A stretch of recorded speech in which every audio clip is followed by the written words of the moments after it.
My name is Quinn, also known as DJ Quilliam, and today for my radio show, Your Drive Home, I interviewed a architect from Carmel named Sam Pitnick, and without further ado, here's how it went. You know, I'm an architect. I tend to specialize more in residential, like custom single family homes, pretty much around the Monterey Peninsula. I've done a few projects down in Los Angeles and out of state in New York and Texas as well, but primarily, yeah, Monterey, which includes, Carmel, Pebble Beach, Pacific Grove as well. And I've done a few projects down in Big Sur. Like I said, I did grow up in the Carmel Valley area. I went to Stevenson, 2000 2005, and then went down to LA and studied architecture at USC. USC has a 5-year bachelor degree. So I was down there for 5 years in school and then worked in LA for about 4 years after that before moving back to the Carmel area. In Carmel, I worked for a couple local firms, and then I started my own company about 40 years ago. It'll be 4 years next month. Congratulations. Thank you. Yeah, it's been fun. Yeah, so like I said, I do a lot of residential. That includes new construction, so new homes, a lot of remodels and additions. And I kind of got my start doing small jobs, a bathroom remodel here, a kitchen remodel there, and then it kind of grew and grew. Yeah, so I consider myself lucky in that as long as I can remember, I've wanted to be an architect. So, starting from like 3, 4, 5 years old, playing with Legos and all these toys in my room and building and creating things. And, both my parents are very artistic. And so I think I drew, inspiration from that and love to sketch and design and come up with things.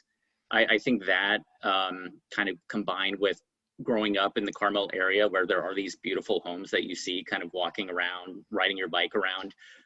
So I really was kind of inspired by those homes. So that mixed with kind of a background in Legos and crayons and sketching, I really started to then like focus kind of my attention on like designing and creating like homes and spaces and things like that. And then when I get to middle school and high school, you have the ability to start taking art classes and kind of hone in on the things that interest you. And so when I was at Stevenson, I did take several art classes, and at the time they did offer it was like a graphic design and architecture course, which I really enjoyed as well. And so I think that, and then I also did a summer program at Cal Poly that has a great architecture school.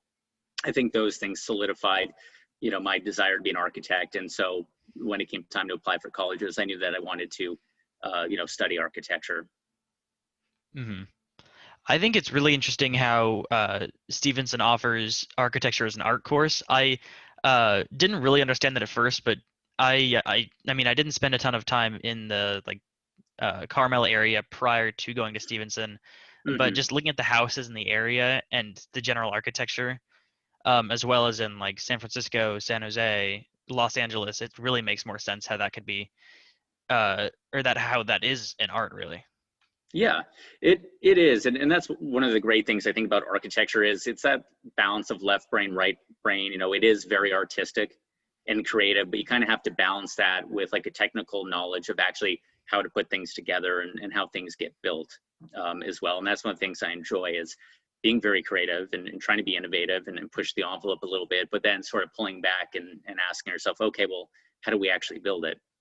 Of course, every project is different, but I think I kind of approach each project the same way. My process usually is, well, so I'll have a potential client reach out. I'll meet with them, kind of an interview, format, really. I'll ask them as many questions as I can, what their needs are, why do they want to work with an architect. Let's use like a house as an example. So, what are their needs within the home? How big is their family? Do they have kids? Are their kids off to college? Do they like to entertain? So kind of a series of questions that helps me to understand, gathering as much information, from the clients and also information specific to what their property is like. And then I like to do a lot of hand drawings and sketching at my desk before moving into the computer. So coming up with napkin sketches, studies, even some exterior perspective views of what the scale and the massing of the home might start to look like. And then from there, I move into kind of the digital realm. And so that's a lot of 2D architectural drafting. And then I use 3D software as well to kind of be able to construct what the design will look like in sort of a 3D space, which is really helpful and a great way to present a project to the clients because you can kind of move through a 3D model and show them, what the materials are going to look like, and how it's going to be situated on the site. And you can even kind of zoom into the interior spaces so they know what, each room is going to look and feel like. So usually changes will happen kind of on the front end of a project in the initial concept schematic design. The more detail we start to put into a set of plans, the more time consuming and difficult it is to make changes. So that's why, I don't like to rush a client or the process. It's important to kind of ask all the right questions and make all the decisions early on, because it is very difficult to kind of backtrack, especially if you're already under construction with a project. It's very hard to change things, halfway through. Hmm. So let's say I'm designing a new house. We might spend 6 months, 8 months on it, going from the initial concepts to the technical drawing. So there's plenty of time, within that period to kind of make all these decisions. Cool. What are some things that you would suggest or like advise heavily towards or against, or some general rules of thumb that you'd follow in your process? Yeah, for the process of design, what I recommend. Again, each project is so specific to the client. I think it's important to always understand what your client's needs are, and not kind of necessarily come into a project with your own agenda per se, but really make sure you're designing for that client, and not yourself accidentally. I do think it's also good to look at a person's needs long term. Let's say a family has a couple of young kids, so they're like, okay, we want a nursery for our babies. But if you think about long term, if they're living in this house 10, 15, 20 years, what are their needs going to be? I think if you design too specific for their needs now, the home or the design is maybe less flexible in the future. So just kind of thinking of long-term flexibility as well is important.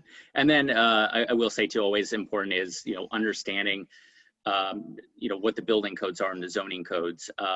As much as I wish we could just kind of design anything under the sun, there are actual certain limitations, legal limitations that we do have to adhere to. So just making sure that whatever you come up with and create is actually a workable solution as well. I want to shift course a little bit. I was curious. A lot of jobs have been affected by COVID, especially more recently. And even though things are starting to open up again in Yeah. the Monterey area, I was curious, how has your job been affected by COVID, if at all? Yeah, good question. I mean, like most, this last year has been work from home, and like we're talking today, a lot of Zoom meetings instead of a lot of in-person meetings. It's been interesting in a few ways. In some ways, I think it's made maybe the design and permitting process a little more streamlined and efficient in that everything is digital now. Kind of the old school model was like printing out all these big blueprints, driving around to the various building departments and submitting hard copies, which, is unfortunately very wasteful to print, that many sets of plans over and over again. So now, with the click of a button, it's much easier to email plans to clients or submit digitally to, the building department for review and approval. And, part of the design approval process is oftentimes we do have to present as architects our project before like a city government body such as a planning commission. And so that's all moved to the, kind of Zoom online platform as well. I will say maybe a positive thing or an interesting thing from a design perspective is, clients, now that they're spending so much more time at home, I think it's kind of changed what they ask for in a house. So a lot more people are interested in extra rooms for home offices or for their kids to be in school for remote learning. But kind of what's been fun too is some of the requests, I think a lot of clients are trying to bring the outside world home. So clients are more interested in things like home movie theaters now, home gyms, and I've had a few requests for golf simulators as well inside houses. So I think people are thinking that, if they can't get outside and do all the things they love, then they'll bring those things, home to their space. And along those lines too, I think clients are much more interested in outdoor living entertainment spaces, outdoor seating and fire pits and outdoor kitchen areas, swimming pools, things like that. Just so if they are stuck at home, at least it's a nice space to be.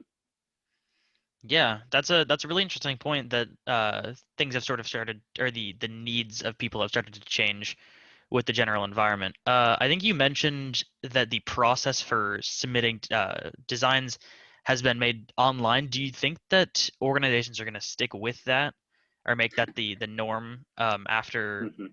COVID is over? I certainly hope so.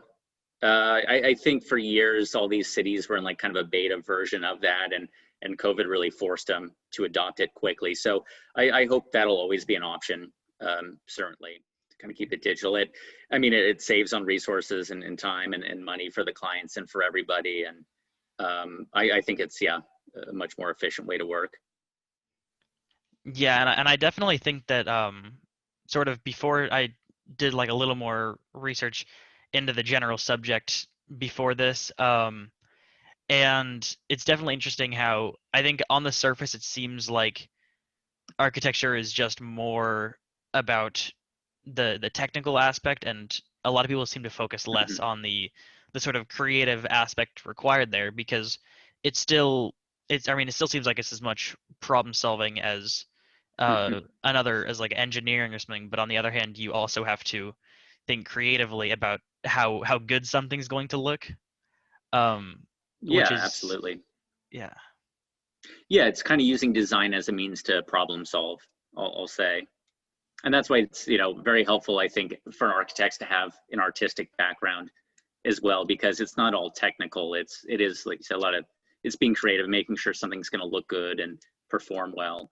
Every client, every project, every site is different. So I think you really do kind of have to approach each project with creative eye and not assume that one design kind of fits all projects that you may have over the course of a career. I think I'm proud of all my designs. Of course, I'm biased. I guess the proudest moments, the best moments, are the ones where you do finish a project and you're able to walk through it, but also to be able to turn to a friend or a family member and point out a project that I did is really rewarding. And it's nice to kind of leave your mark on the area in that way, because hopefully, these buildings, these homes will be there for 50, 60 years, maybe more. So, the longer I do this and the more homes I get to design, the more I feel like I get to leave an impact kind of on my community. If you made it to the end of the video, thank you so much for watching. You can catch my show, Your Drive Home, Mondays 5 to 6 p.m. on KSPB Pebble Beach 91.9 or on our website at kspb.org. Again, thanks for watching. I am DJ Quilliam, and have a good day.